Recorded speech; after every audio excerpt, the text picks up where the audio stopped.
issued today, July 6, 2026, warrants of arrest and hold departure order in criminal case E-SB-26-CRM-0018 for plunder against Senator Rodante Dizon Marcoleta, Michael Tan Defensor, Joseph Varias Espiritu, and Aristotel Baluyot Veray.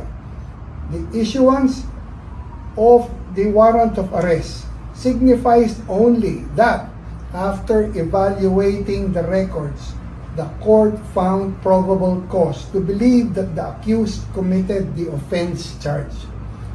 Probable cause for the issuance of a warrant of arrest exists when the facts and circumstances would lead a reasonably discreet and prudent person to believe that an offense has been committed by the person sought to be arrested. Let me stress, yung warrant of arrest does not constitute a determination of guilt.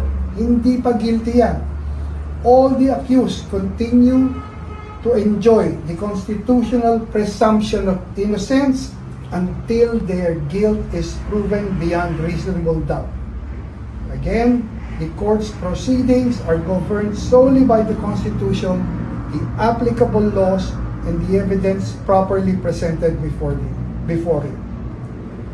The court would want to remind the counsel who have appeared for the accused, and even Senator Rodante Marcoleta, who himself is a lawyer, that as officers of the court, they are duty-bound, together with the prosecutors, to uphold the integrity and administration of justice, to ensure compliance with lawful orders of the court, to conduct themselves and all persons acting under their direction with fairness, order, dignity, and full respect for the rule of law and the courts. Full respect for the rule of law and the courts is non-negotiable. The court enjoins all parties to cooperate to ensure that the proceedings are conducted speedily, fairly, orderly, and with full respect for the rule of law. Thank you very much for your time. May warrant na po, may warrant na. The warrant has been issued already. It's Issued. nandun na. Plus tayo. Was issued today, July 6, 2026, warrants of arrest and hold departure order in criminal case E-SB-26-CRM-0018 for plunder against Senator Rodante Dizon Marcoleta, Michael Tan Defensor, Joseph Varias Espiritu, and Aristotel Baluyot Veray. The issuance of the warrant of arrest signifies only that after evaluating the records, the court found probable cause to believe that the accused committed the offense charged. Probable cause for the issuance of a warrant of arrest exists when the facts and circumstances would lead a reasonably discreet and prudent person to believe that an offense has been committed by the person sought to be arrested. Let me stress, yung warrant of arrest does not constitute a determination of guilt. Hindi pa guilty yan. All the accused continue to enjoy the constitutional presumption of innocence until their guilt is proven beyond reasonable doubt. Again, the court's proceedings are governed solely by the Constitution, the applicable laws, and the evidence properly presented before it. The court would want to remind the counsel who have appeared for the accused, and even Senator Rodante Marcoleta, who himself is a lawyer, that as officers of the court, they are duty-bound, together with the prosecutors, to uphold the integrity and administration of justice, to ensure compliance with lawful orders of the court, to conduct themselves and all persons acting under their direction with fairness, order, dignity, and full respect for the rule of law and the courts. Full respect for the rule of law and the courts is non-negotiable.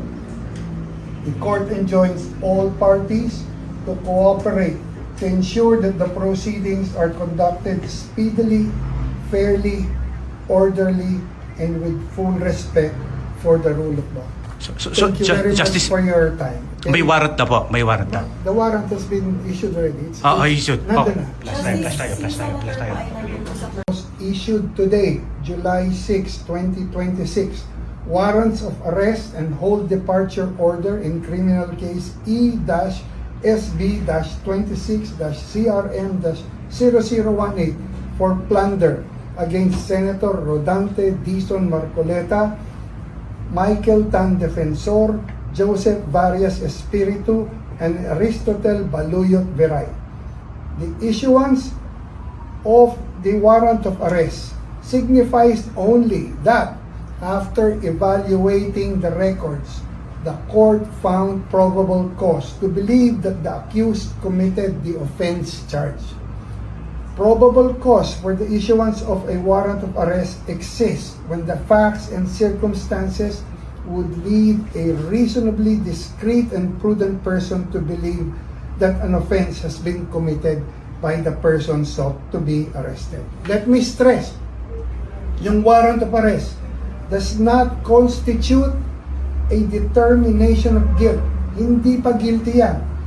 All the accused continue to enjoy the constitutional presumption of innocence until their guilt is proven beyond reasonable doubt.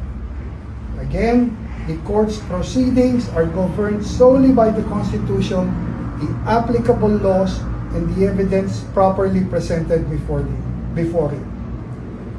The court would want to remind the counsel who have appeared for the accused, and even Senator Rodante Marcoleta, who himself is a lawyer, Plus tayo. that as officers of the court, they are duty-bound, together with the prosecutors, to uphold the integrity and administration of justice, to ensure compliance with lawful orders of the court, to conduct themselves and all persons acting under their direction with fairness, order, dignity, and full respect for the rule of law and the courts. Full respect for the rule of law and the courts is non-negotiable. The court enjoins all parties to cooperate to ensure that the proceedings are conducted speedily, fairly, orderly, and with full respect for the rule of law. Thank you very much Justice, for your time. may warrant na po, may warrant na. The warrant has been issued already. It's Issued. nandun na. Plus tayo.